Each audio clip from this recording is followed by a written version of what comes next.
So I'm Johnny Gonzalez. My name is Celia Gonzalez. And my name is Michael Washington Stewart. Samantha Hill. Valerie Dominguez. I'm Paul Redmond, and this is Lacey Lowry. My name is Christine Pacheco, and my daughter. And I'm Valerie Pacheco. I'm Reed. This is my wife Maria. Hi, my name is Sister Alexandria Crowd. I'm Ken Wade. My name is Adrian Crowder Green. Daryl Griffey. My name is Annie Reyes. I'm Pastor Andy White from the Legacy Christian Church. Pastor Israel is Pastor Israel is. Israel Cruz is. Israel Cruz to me is. He's just one of those people that just. First of all, he's my friend. He's my friend, my homeboy. He's our pastor. And our friend and our leader. He is a go pastor. He is my new friend. So Pastor Cruz is this wonderful man that I met. He's my pastor, my friend. He is very flexible. He has a lot of different personalities he deals with, including me and my family. Thank you. Well, he's our pastor. My pastor, I mean, he's just a wonderful, funny guy.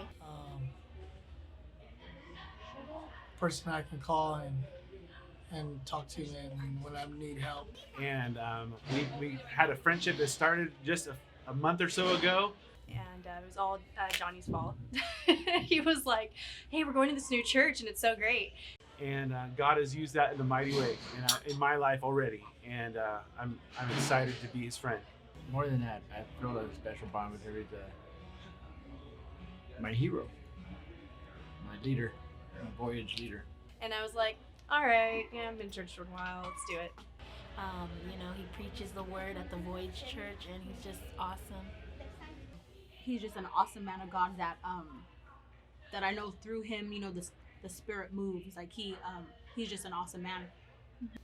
But he was this dynamic personality when we first met in, and him and Sarah just captivated me, and I was just like, I hadn't felt that in a long time, just being surrounded by that word, which is not, it's what Pastor Israel brought here, but also what the congregation just wraps around him too. It's amazing, it's magical, it's beautiful. He's my he's a man that I can go to and ask questions to. He's honest. He's very funny. He's my pastor, and I love him with all my heart. Something about that man, he's awesome. He's for sure a giant slayer. He is a man who's an amazing storyteller. And because of his ability to tell a story, he can convey a message that it doesn't start out in the same direction, but it always comes back to exactly the point that he intends to make. And I'm glad to have him as my pastor. The funniest joke that pastor would tell me, let's see. There's too many. Pastor's funny, like that's just his personality, I think the funniest moment that was when To be honest, I can't pinpoint one moment. I don't know. Pastor Israel's pretty funny. he's just different. The way he talks, his sermons, it's just different. It's just totally different. I mean, all his jokes are funny to me. He's just crazy. My funniest moment with him is when he put the basketball court in the church. One time he was preaching about some Bulldog gang members fighting outside his car, and There was this time when we went to Panera. Oh, that would definitely been when my husband was assaulted by a basketball hoop.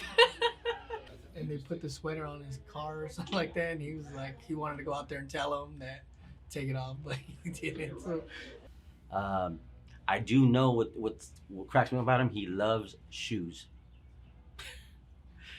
when he was on stage and he was like talking about, what was he talking about? He was talking about like, I went to pay, so I kind of like gently put my card in, and That guy really does love shoes. Pastor made it seem like I tossed him off the counter. So I think that was Violently. He's just real blunt and real, and that's what I love about him. He will make a joke about your team. Then we go back to the dinner table, and We would say that the Voyage is like we're on a mission without permission. And that's something that like Pastor Israel would be like, yep, that's my church. Those are my people. Put it like this, being part of the Voyage Church, I would not want to be anywhere else. Anywhere else. he just started talking about how I just tossed him out, that I hurt him, and I think I'm never gonna. To the point of injury. One time when he laid on the stage, He was laying down on stage and basically throwing a fit. And so that sometimes spiritually we do that too. We throw fits and we stay there stagnant. And we were like having hoop offs, and Brother Johnny got beat in the church, and Pastor Israel was like the umpire. He gave him another round. He's got a very unique way of explaining things, and we could visually, he does a lot of visuals, and it really speaks loud. So he wouldn't look so bad, because Sister Lacey and Brother Paul's daughter smoked Brother Johnny and them. So Pastor Israel gave him a round 3. So that's my funniest moment. the heartfelt moment, every moment, just, when he comes up and says, hi, how you doing, gives me a hug, and, just every time he's preaching up there, it's just heartfelt. I remember him taking us out to dinner and getting to know our story and just wanting to hear all about us and not judging us and accepting us still. For who we are. He really has a heart for his people.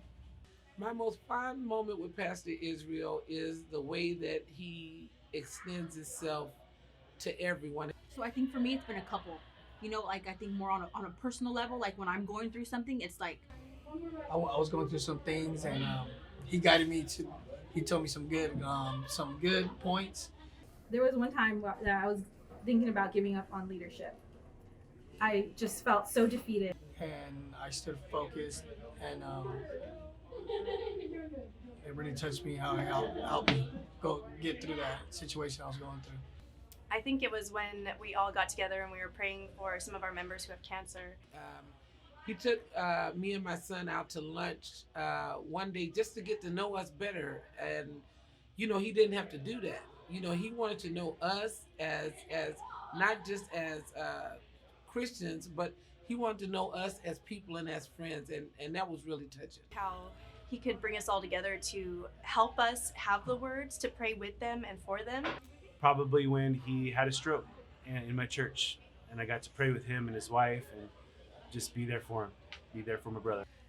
like when we have those altar calls, or he starts praying at a certain amount, at the end or the beginning. Like it's just Pastor is just he's the guy. He's not afraid. He's not afraid to venture out. I guess that's probably why he came up with that name, Voyage. We hitched our wagon to his and said, Pastor, we're sailing with you on this boat. Amen. it's just a different feeling. You know what I mean? Like he does, like the Spirit moves through him. Yeah, he's the perfect shepherd for our flock, So a famous pastor came and spoke at my church, and he read a scripture that really ministered to me. And it was out of Hebrews chapter 10, verse 23, and it says this: "Let us hold unswervingly to the hope we profess, for he who promised is faithful." Well, you definitely left an impression, on the other church. Good job.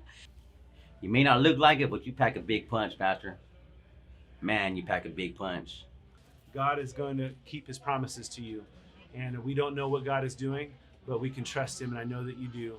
He walks what he talks. God always utilizes the underdogs, the people that are down and out, but God brings them back.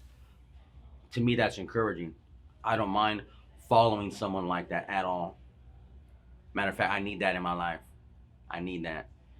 And I'm excited to see what God is going to do with you next. Sarah, it is okay to ask for help. We want to help, so please give us the opportunity to do that. And look, he got me a ring.